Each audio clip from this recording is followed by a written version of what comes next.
Water and sanitation are at the heart of sustainable development and therefore key in the attainment of the other sustainable development goals. Poor and inadequate water and sanitation is a leading cause of poverty, morbidity, and mortality in a number of countries. The provision of safe and affordable water has huge social and economic benefits. Providing affordable water saves lives and reduces the burden on healthcare, as well as freeing up economic resources. The frequent occurrence of drought and low rainfall patterns have resulted in reduced availability of safe drinking water. The water produced and distributed by the councils does not match the demand, thereby creating shortages. In some areas, citizens have gone for more than 10 years without receiving tap water.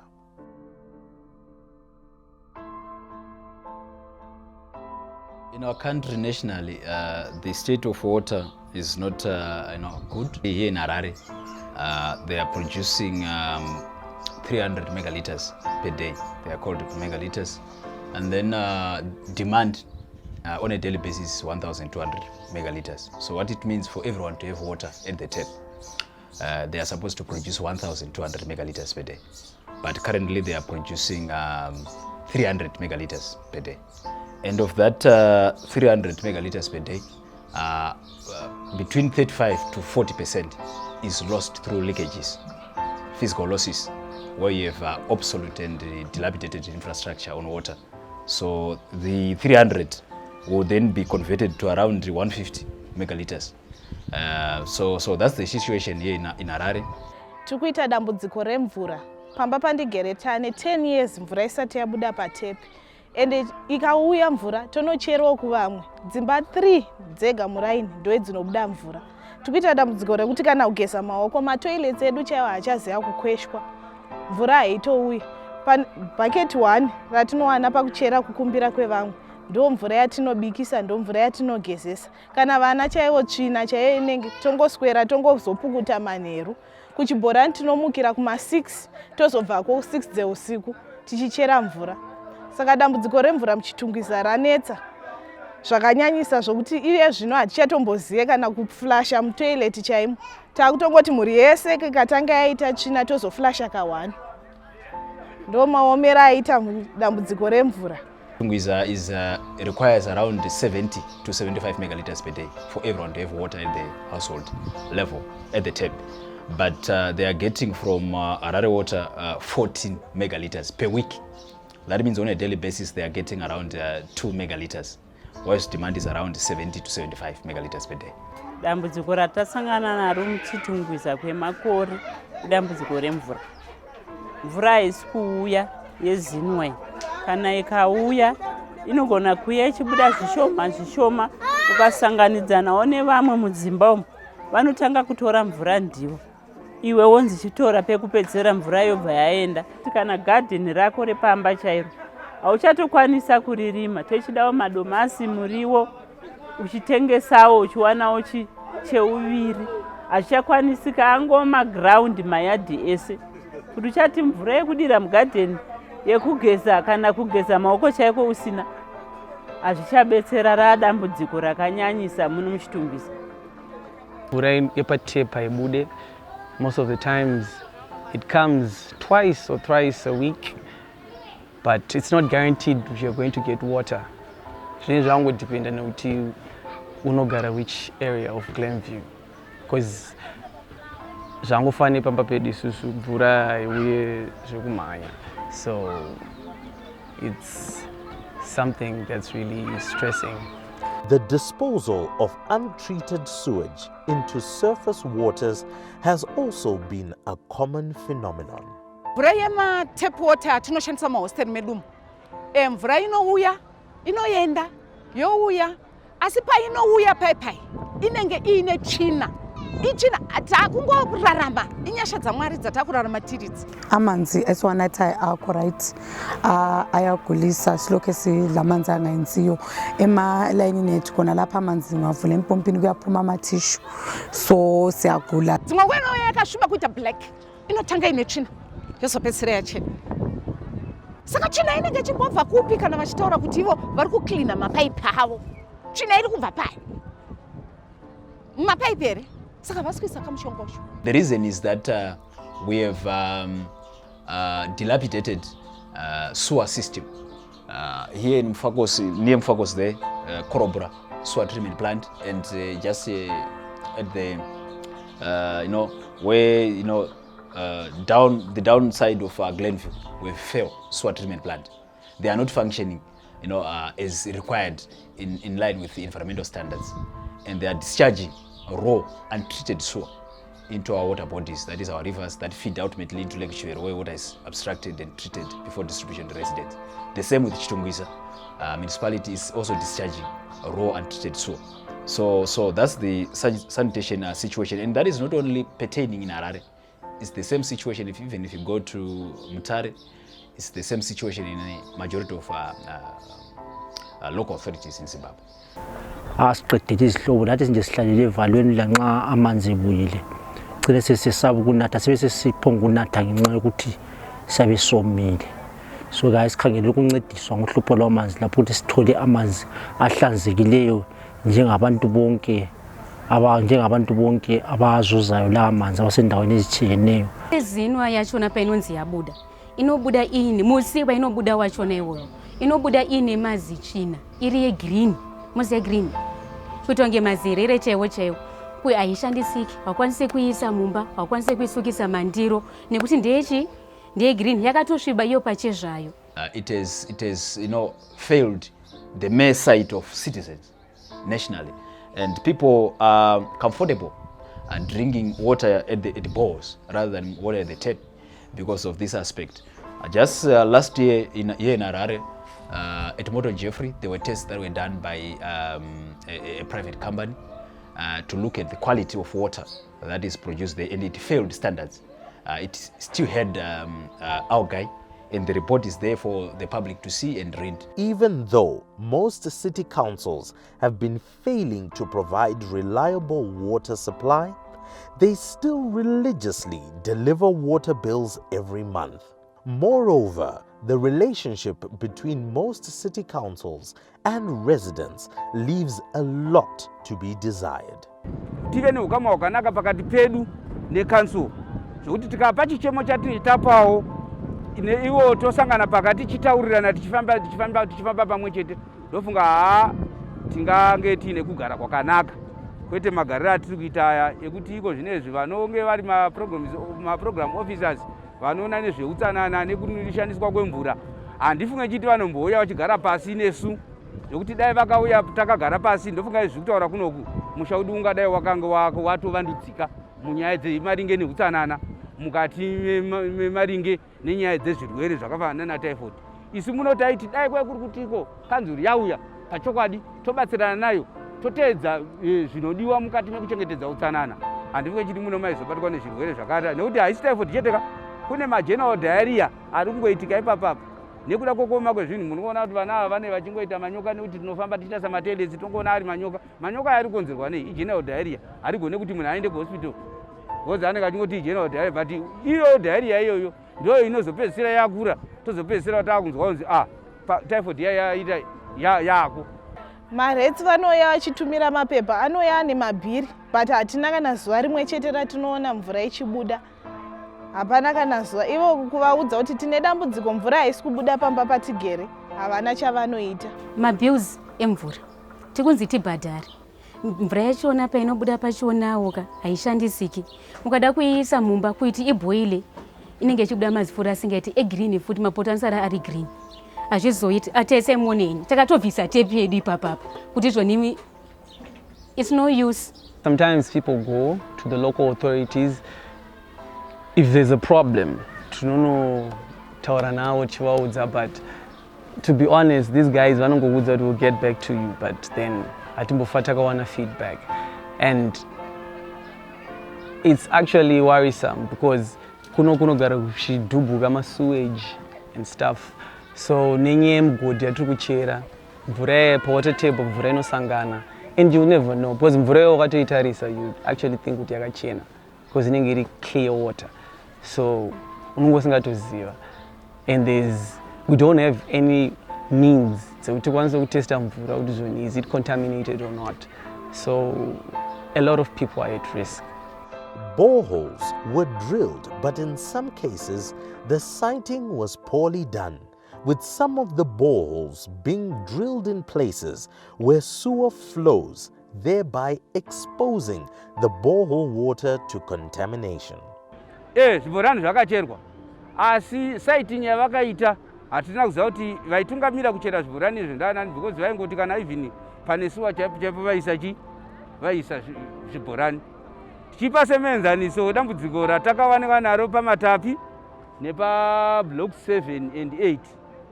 Pani ipapo pakacherwa zvibhorani izvozvo paya pari pamusha pesiwa, paipfuura nesiwa, zvakaita kuti mvura yechibhorani ichocho chakacherwa isangane. And I'm one of the victims who suffered because of drinking unsafe water. Taitoitrasta socio tichifunga kuti wamwa mvura yekuborehole, well, it's safe water, but it turned out the water was contaminated, and that's how I suffered from typhoid. And I got admitted to Beatrice Infectious Diseases Hospital for about a week, and I got my treatment. But the whole ordeal was a nightmare, and I would want to go through that same process again. Zange sithole uncedo ku City Council. Mhla ka-19 nathi recently 2 days ndokho ngigijima sisu sibuhlungu ngoba amanzi akabi right, and nomntana wami omncane ole 4 years lakathe sekaka-recovery ngoba laye wakade egula ehuta.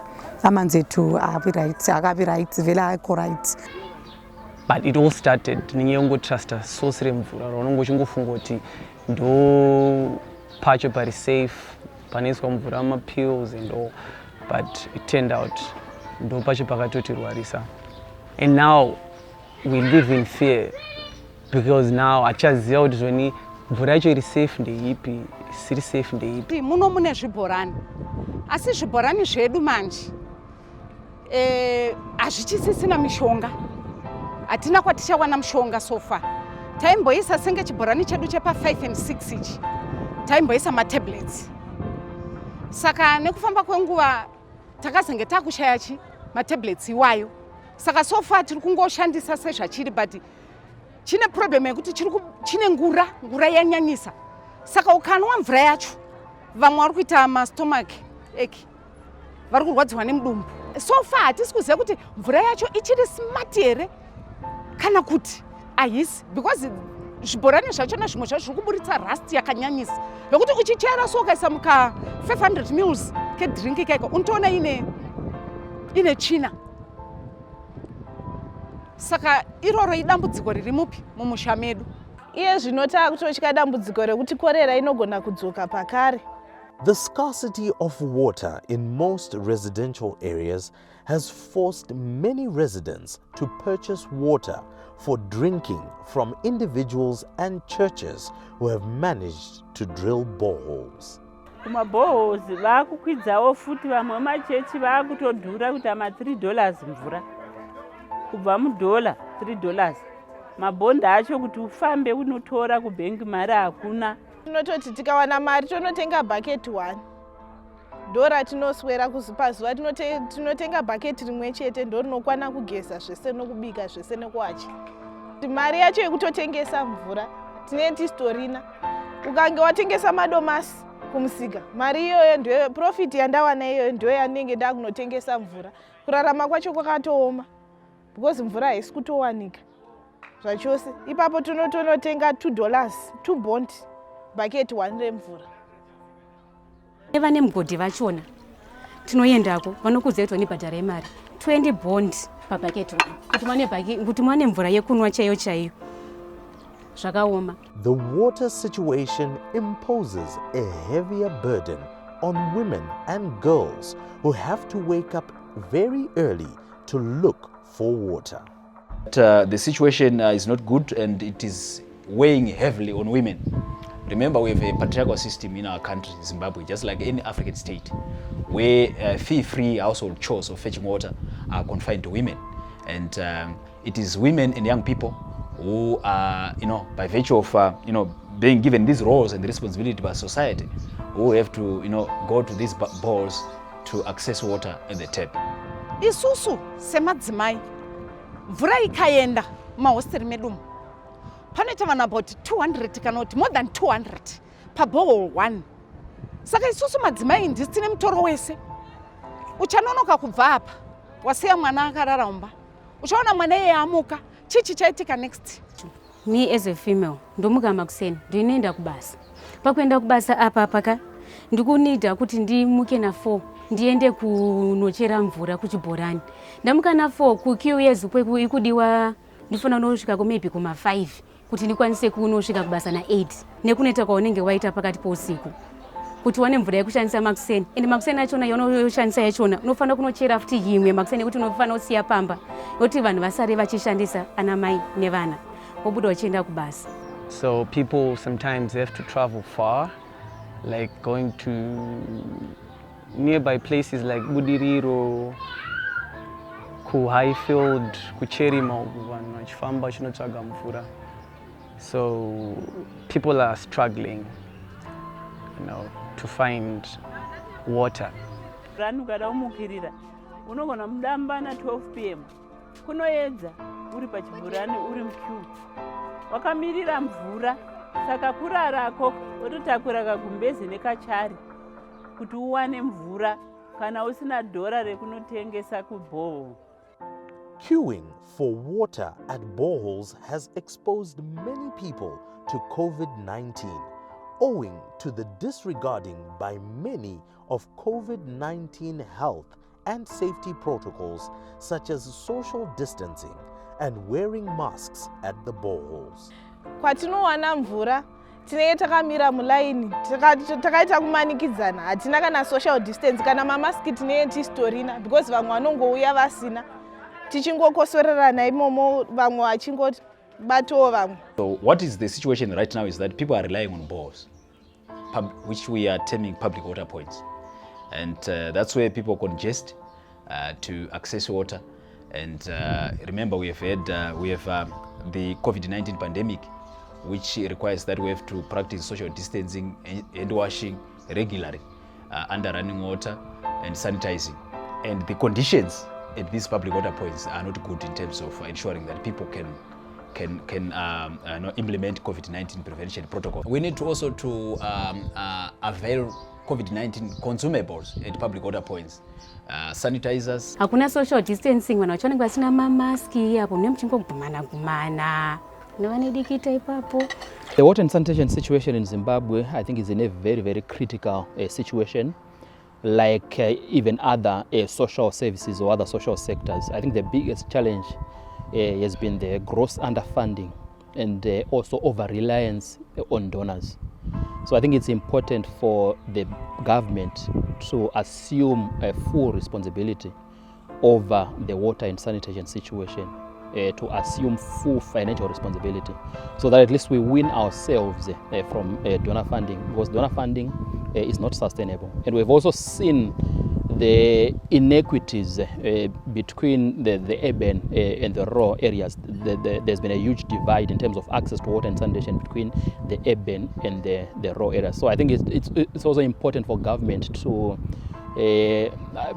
prioritize in terms of expenditure, putting more resources in the rural areas, because most of our rural areas have been marginalized in terms of access to water and sanitation. So we are advocating for a strong public sector investment in the social services, a strong public sector investments in water and sanitation in particular.